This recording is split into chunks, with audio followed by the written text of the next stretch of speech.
Lisa with Inspire Chiropractic and Wellness Studio, and we are well into posture month. September's just been going so great, fast and furious. First week of back to school is already gone, and we're going into the second week. A lot of our parents, the families that are coming into our office, are really loving all the information we're giving them to help support them in making sure their children stay strong for back to school. Also for you, for back to work. So we're actually today I want to go over the common don'ts when it comes to posture. Number one, slouching. When you're sitting, don't slump. Don't slouch your spine, okay? So this is what we're seeing very commonly is when we sit, we're going like this. We're going more into, I call it a C-shaped spine. So your head's forward, shoulders are rolled up and forward, low back is rounded. This is actually going to put a lot of constraint, a lot of extra weight on your lower back, creating pain, discomfort, but also performance issues. The other thing that gets affected when your head is so far forward is your focus and concentration is affected. This is really important for children to know because they're sitting over 6 hours a day in school. Another really important point that affects their health is when they're sitting forward in the C posture, like I call it, will affect their respiratory capacity because their diaphragm and their lungs are being compressed. So how are we supposed to sit? Number one, you want to make sure your shoulders are up and rolled back. So your ears lined up with your shoulders lined up with your hips, okay? You want to make sure your chin is inward, and when you are looking or playing, working on technology, that your gaze is straight and not looking down for long periods of time. The other things, you want your abdominals, you want them contracted so they're supporting your lower back.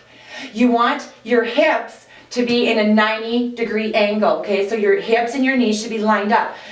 Your knees shouldn't be higher or lower. If you need to put a footstool or even books at the bottom so their feet are actually flat on the ground. So that is what you're going to look for optimal posture. And instead of a C spine, you should see more of an S curve, okay?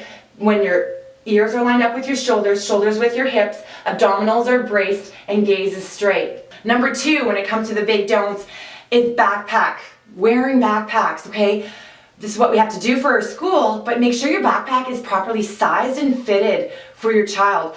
Number one, we tend to buy big backpacks for our kids. The tendency is to store it and to just stuff it full. It's too heavy for them. You're aiming for 5 to 10% of their body weight. Anything over 15 creates the body to compensate, creating that anterior head carriage. It's going to put a lot of strain on their lower back, increase their performance, their focus, and their concentration, and ultimately their health. Very common postural distortion that we're seeing. When it comes to fitting your backpack, making sure that number one, they're putting it on both shoulders. Number two, it's not hanging too low. This is a perfect example. It shouldn't be below the waist. Your pack is actually supposed to be at your shoulder level. Okay, the level of the shoulders, and snug against your spine. All the heavy items, heavy books, go actually against the backpack, so it's against the spine. Why? It's going to be easier for them to carry that workload. Less compensation, and again, we're aiming for 5 to 10%. So if your child's 30 pounds, we're talking 3 pounds in their backpack. 40 pounds, 4 pounds in the backpack, maximum. So make sure the backpack is properly sized for them, as well as fitted, and you're not loading it up too much. Number three, when it comes to the big don'ts, is don't miss your yearly postural exam. This is something that we are offering for the month of September at Inspire on us for our families, but for the entire community. All you need to do is click the link below, book your appointment for yourself, for your family, and get a full assessment of your posture. We will email you all those results.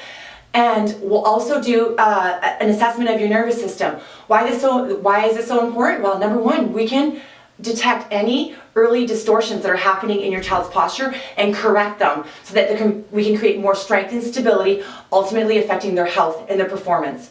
Number two, if there's any early signs of scoliosis or postural deviations, we can address those too to make sure that your body's or your child's posture is strong, that their spine and their health are strong, so that we can help support you in your goals of keeping your family healthy, not only for September, not only for the school year, but for a lifetime.